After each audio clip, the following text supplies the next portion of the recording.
Olá, me chamo Cláudio e vou relatar uma experiência péssima que passei há alguns meses atrás. Tenho 41 anos, sou professor de filosofia. Sempre que me contavam uma história ou uma lenda, eu geralmente não queria nem ouvir e evitava fazer perguntas. Até essa idade, eu nunca tinha visto ou sentido nada nesse sentido. Mas essa paz estava com os dias contados. Tudo começou quando minha avó faleceu e herdei uma casa antiga.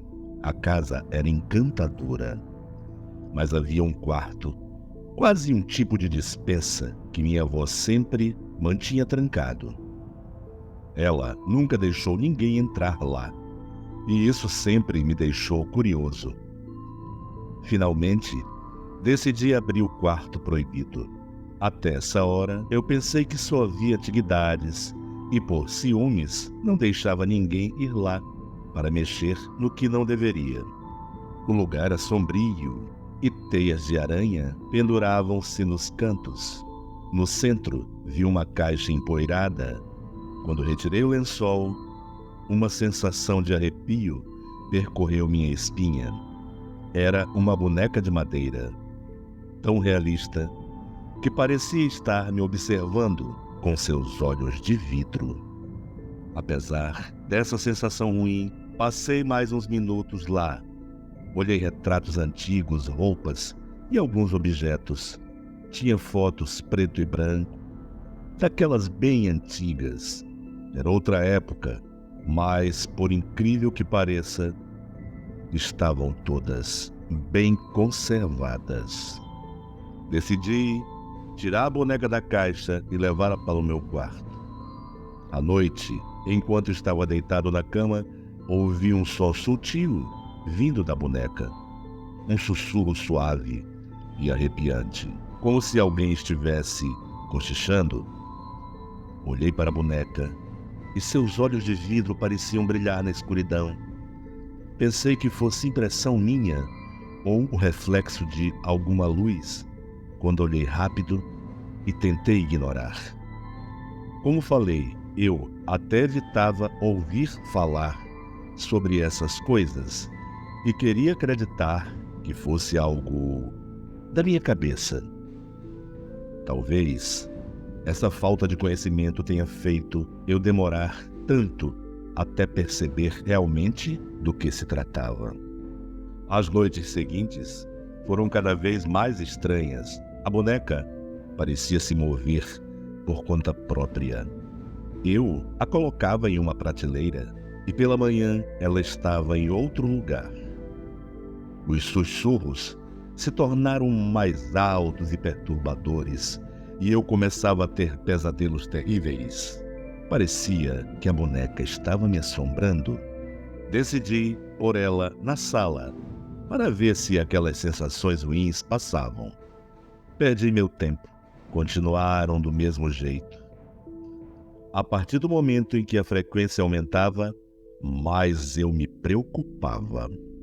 Até que tive a ideia de chamar uma colega para dormir lá comigo pelo menos uns dias. Ela, ao contrário de mim, gostava desses assuntos e era fã de lendas. Mas ela nunca tinha passado por uma experiência dessas. Pelo menos, não que eu soubesse. Para ver se realmente era coisa da minha cabeça, eu resolvi não comentar nada. Tinha alguns quartos aqui e cada um dormiu no seu e a boneca na sala.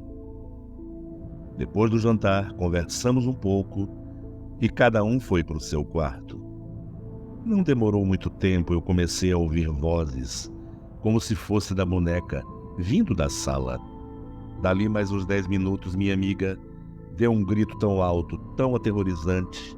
Após os gritos, ela entrou completamente suada no meu quarto, com os olhos arregalados, ofegante, que mal conseguia falar. Ela chorou muito e disse que não queria ficar mais nem um minuto na minha casa.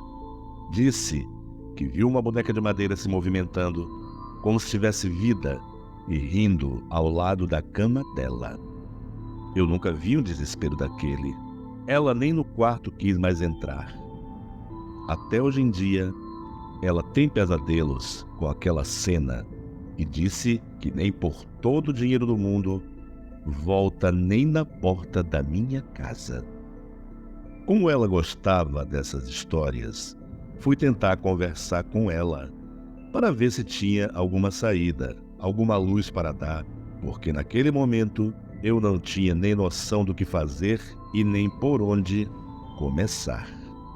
Naquela época, e hoje não está muito diferente, ela não quis nem papo comigo. Disse que aquela casa tinha uma energia ruim. Até me culpou por tudo. Disse que nunca mais queria falar comigo.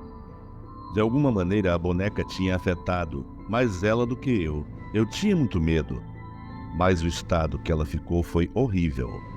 Cada pessoa reage de uma forma, e eu sei, mas aquela diferença no agir da boneca em relação a nós dois me chamou um pouco mais de atenção.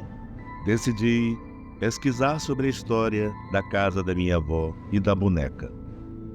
Descobri que a boneca era uma relíquia da família transmitida por gerações.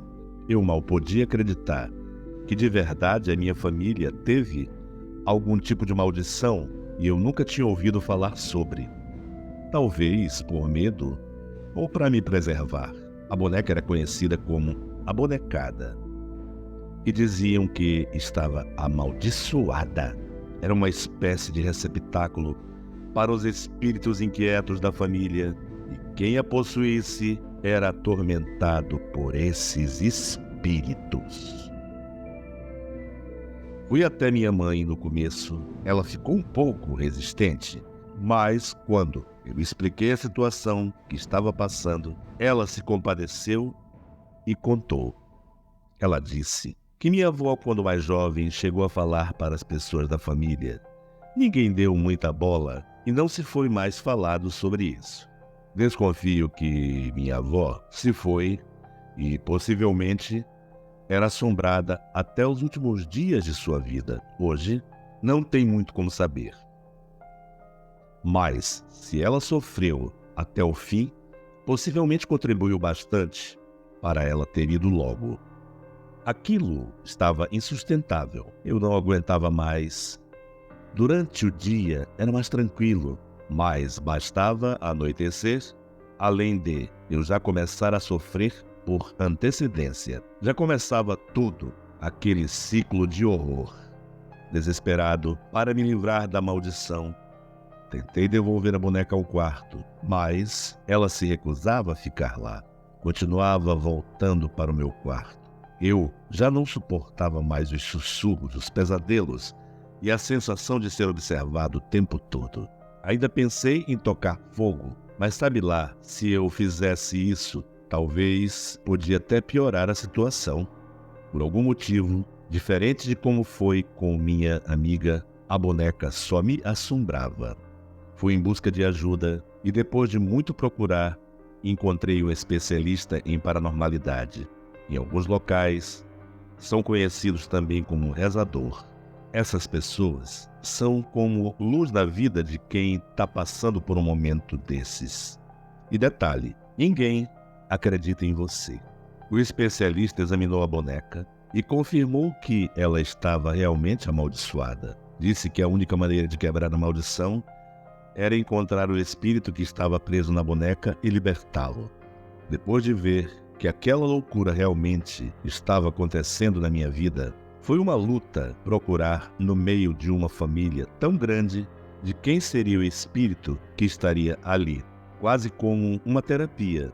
Foi aí que tive uma ideia da gente tentar fazer algum tipo de contato com esse espírito.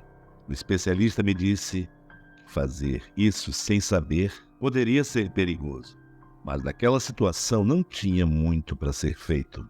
Eu aceitei correr o risco. Com a ajuda do especialista, realizei um ritual para entrar em contato com o espírito aprisionado. Foi uma experiência aterrorizante. Para minha total surpresa, o espírito se revelou como a minha tataravó, que havia morrido em circunstâncias misteriosas. Ela me contou que estava presa na boneca por vingança, porque a família a havia acusado injustamente de bruxaria. Com lágrimas nos olhos, pedi desculpas em nome da família e prometi ajudá-la a encontrar a paz. O especialista conduziu o ritual para liberar o espírito e a boneca ficou inerte. Os sussurros e os pesadelos finalmente cessaram. A boneca amaldiçoada estava silenciosa e eu finalmente pude voltar a ter noites de sono tranquilo.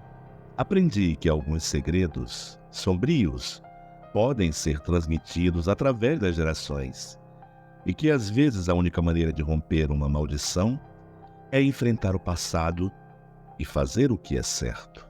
Hoje em dia, a boneca está trancada em um cofre, longe do alcance de qualquer pessoa, mas de vez em quando passo perto do sótão à noite, juro ouvir um sussurro fraco vindo de lá. Por um momento, sinto os olhos de vidro da boneca, a bonecada, me observando.